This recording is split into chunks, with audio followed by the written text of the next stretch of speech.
Hi, welcome to this short video that shows how and when to tune the position loop and use inertia compensation in a TwinCAT motion application with a Control Techniques drive.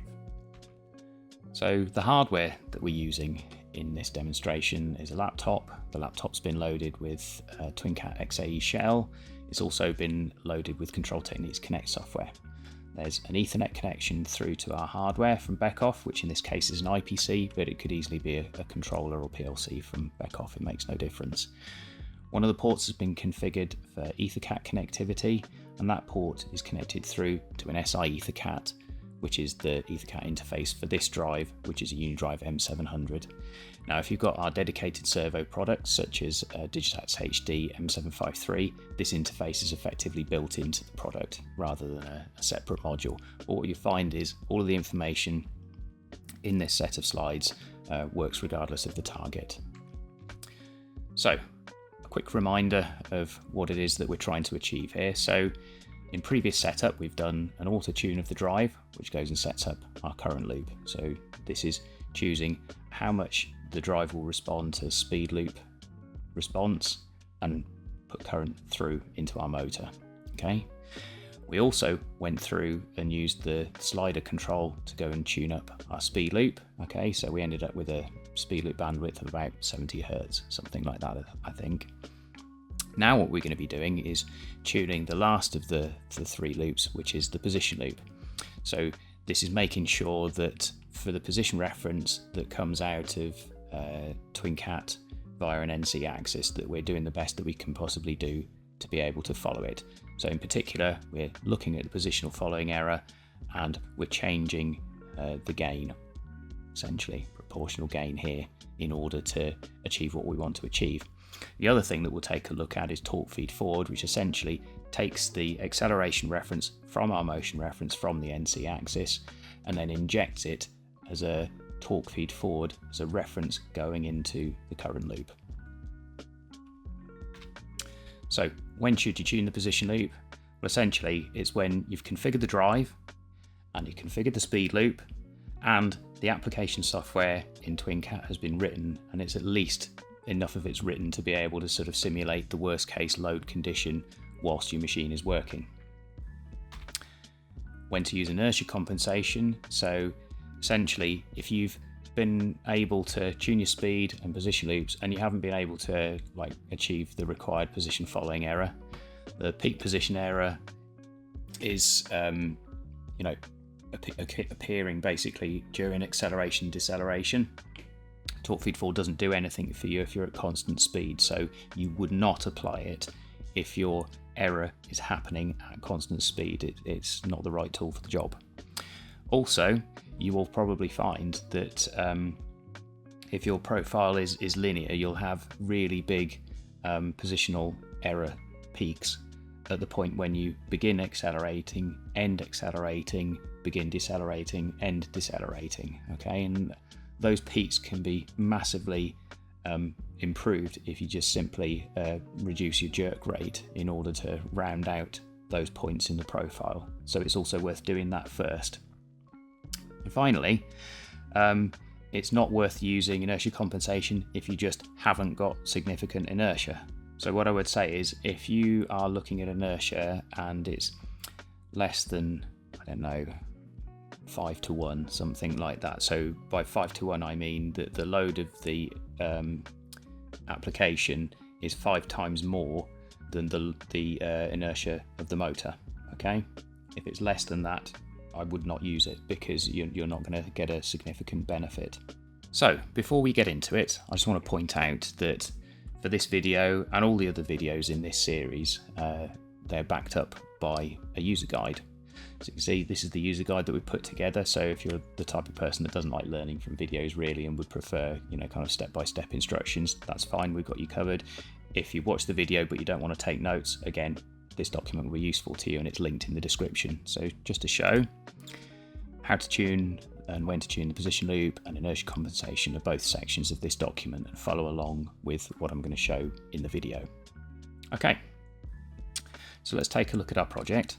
So in this case, I'm using the MCCT position axis, which is a positioning axis function block, which is supplied in the Control Techniques NC axis interface library. Okay, there'll be other videos in this series that sort of fully explain this, but essentially this is simulating a complete program, because it has a reference in here that will allow you to specify a distance to move backwards and forwards by in order to do our tuning.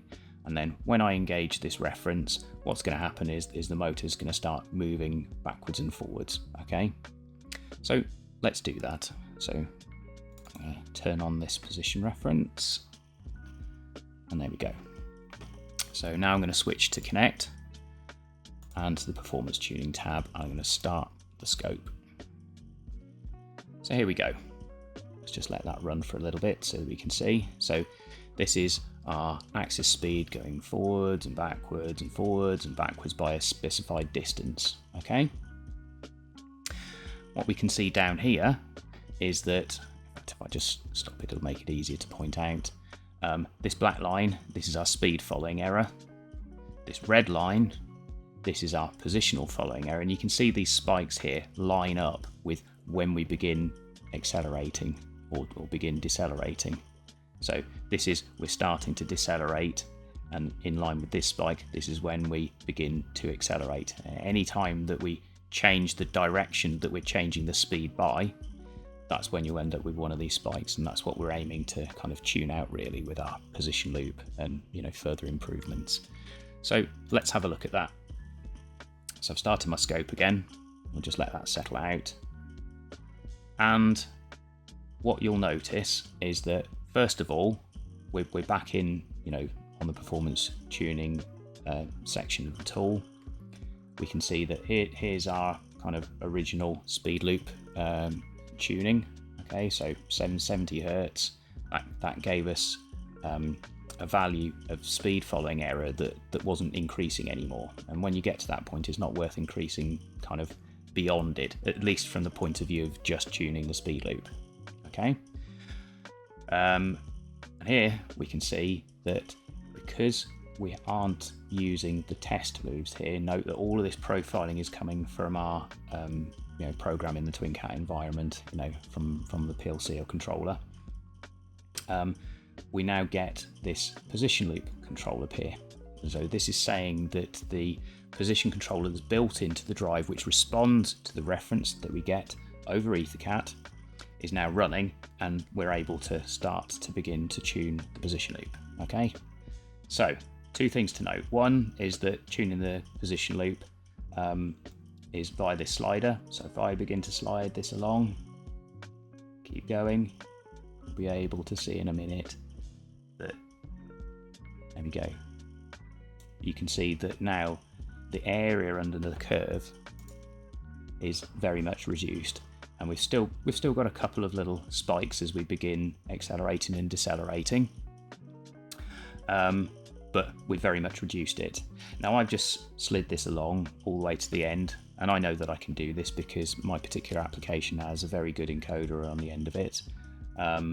But note that there is a point that you can drag this up to where you'll reach the system stability limit, and for all intents and purposes, the motor will just begin to vibrate at a relatively low frequency, somewhere in the region of 10 hertz. Okay, so when you're doing this, wind it up slowly. Make sure, you know, if you've taken it too far, that it's not going to cause any damage to your machine.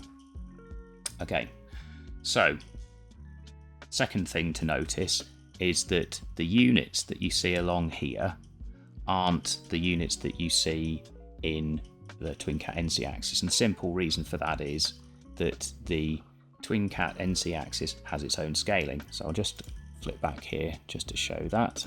So here's our axis and here's our scaling. Okay, so this scaling here is used not only to determine how the feedback is converted into our units. So in this case, we've got 1,000 units per revolution. And for that 1,000 units and 1 revolution, we get 65536 encoder counts. Okay, this is also used at the other end. So the speed, the position reference that we get coming out of the NC axis that's transmitted over EtherCAT is actually a reference in encoder counts. Okay, so at our end, or at the control techniques end of this, if I come back, this value here is actually in encoder counts. So you're looking at this peak value here, and it's, I don't know, 60, 70 encoder counts, but that actually translates because our ratio between encoder counts and units is roughly 65 to 1. So, 65536 divided by 1000 is roughly 65. You can see that we've got an error, a following error now, just with this one tweak. The peak is in the order of plus or minus 1 unit, okay? But when we're at constant speed here, it's very much less than that. It's in the order of, I don't know, probably 5 counts, 10 counts, something like that. Small enough to be like the normal value that you'd end up with, okay? So, I'll let that run again. So what you can see now, this is actually rescaled because I've stopped and started, so the peak value is now sat there at about 60, which is about our plus or minus 1 count. But we can do better, we can improve this. Now, the one thing that's probably not obvious, but is true, when you're using the position controller, the speed loop gain I term has a significant effect on this kind of overshoot, because it's the integral term in the speed controller that actually responds to the position correction speed. So I'll just show you a quick trick. So we've optimized this at 70. Now if I start to increase this, what you should notice is those peaks start to diminish. I'll keep on going to about 130 hertz, something like that. Okay, just to demonstrate. So what you can see, our peak error now is in the region of, I don't know, 30, something like plus or minus 30 encoder counts, which is roughly half of 1 unit. Okay, so the second thing to note, if you look at the magnitude of this speed following error, you'll note if I put it back down to 70 hertz, you'll see that this peak value doesn't change. So let's go and take a look at that. So if I grab this, can you see? This peak value hasn't changed. So even though the speed loop isn't able to work any better, the fact that you come in and go and change the bandwidth to be a little bit higher, which is increasing the integral term, has a massive improvement on your peak overshoot. Okay, so that's position loop tuning essentially. I think the only other thing to mention before I just briefly touch on inertia compensation is that this value here, which is the position loop speed clamp, what this defines is the amount, or the maximum amount of speed that will be applied in order to correct the position. Now normally you'd set this to 10% of whatever the motor rated speed is. So if we flick back to the motor tab, what you can see is that our motor is rated for 6,000 RPM, but when we look at our references tab, we're only actually running at 3,000 RPM maximum reference clamp, and it's actually 10% of this number is the one that you want. Okay, so when we come back to our performance tuning, you can see that we've automatically set this up so that it will give you the correct sort of 10% of motor rated speed. Now if you've got a really very dynamic application, you may want to change that up to 20%, but for the vast majority of applications out there, 10% is the right figure, and you'll work without problem. Okay, so my particular load is about 5 to 1. Okay, so probably in a normal application I wouldn't choose to use inertia compensation because I simply haven't got enough inertia to make it worthwhile. But just to show the kind of effect that you can get from it, I'm going to undo this speed loop change, turn it back to 70. There we go, and you can see we've got these peaks in our position following error. Now when I turn on this control, inertia compensation feeds forward the acceleration from our reference from the NC axis. Now, the way that's done is the speed reference from the NC axis is brought to us by differentiating or working out the rate of change of the position. And then that speed, we work out the rate of change of that in order to work out the acceleration. And every time you differentiate or work out a rate, the reference signal that you get ends up being more noisy. And as a consequence, when you apply inertia compensation, because the inertia compensation signal, although it gives you more torque, it tends to be quite a noisy torque reference. And I'll turn this on now so you can see. So I don't know if this is coming through the microphone, but I can audibly hear the extra noise coming from the motor here. But what you get, if I just stop this, what you can see is that all of these peaks have disappeared because the torque producing current required to accelerate the load is now being fed forward directly from the profile. So it means that all, most of these peaks have been, quite dramatically reduced by that feature. Now, if you want to tune this because you want to try and find the best compromise between noise at the motor and performance, so if I just start this running again, I'll just show. So here we go. So this has rescaled the maximums again. You can see the position error here is, there you go, a maximum of 25 encoder counts, which is roughly 1/3 of our units. If I put this into manual mode, putting it back into manual mode disconnects the scaling of the speed loop gains from this value of inertia, leaving it open for us to try and tune our inertia compensation. So let's see that. So if I start reducing this, you'll probably be able to see that the error increases, but the noise that we're getting from the motor as a consequence of this is also reduced.